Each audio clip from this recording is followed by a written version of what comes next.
In the 1940s, a Scottish psychiatrist named Donald Ewen Cameron, he climbed fast in his field. And by 1943, he was running a new psychiatric hospital in Montreal called the Allan Memorial Institute. And he became McGill University's first chair of psychiatry. Over the next 20 years, he led the American Psychiatric Association, the Canadian Psychiatric Association, and even became the founding president of the World Psychiatric Association. On the surface, he looked like one of the most trusted doctors in the entire world. Behind the doors of the Allan, he was testing ideas that most of his patients they never agreed to. Cameron believed that he could wipe out unhealthy thoughts by wiping out memory itself. He called this depatterning. People came in with common problems like depression, anxiety, or postpartum symptoms. Instead of therapy, some were placed into long periods of drug-induced sleep.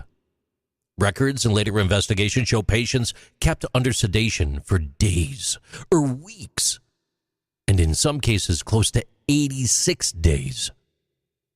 During that time, Cameron delivered electroshock far more often than normal practice. Instead of one session every few days, patients might get 2 to 3 a day, each with several quick jolts at about 150 volts. Once a patient was worn down, Cameron moved to the second phase, psychic driving. Nurses played recorded messages on a loop through speakers or fixed headphones. These messages ran for hours at a time, sometimes 16 hours a day, repeating the same short lines over and over and over. Some were encouraging, others negative, and the goal was always the same: erase, then rebuild. In 1957, the CIA took interest in his methods. As part of its MK Ultra program, the agency used a front organization to send Cameron about $69,000 between 1957 and mid-1960. The patients, they had no idea. They thought that they were receiving standard psychiatric care. The damage was long-lasting. Many patients left the Allan with deep memory loss or trouble performing basic tasks. One woman, Linda McDonald, entered the hospital in 1963 in her mid-20s for postpartum depression. After months of sedation, more than 100 electroshock sessions, and non-stop tape messages, she left with no memory of her life before treatment.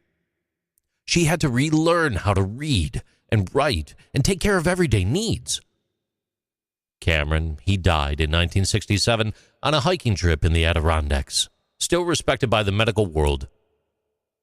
The truth didn't come out until the mid-1970s, when the U.S. congressional investigations exposed MK Ultra.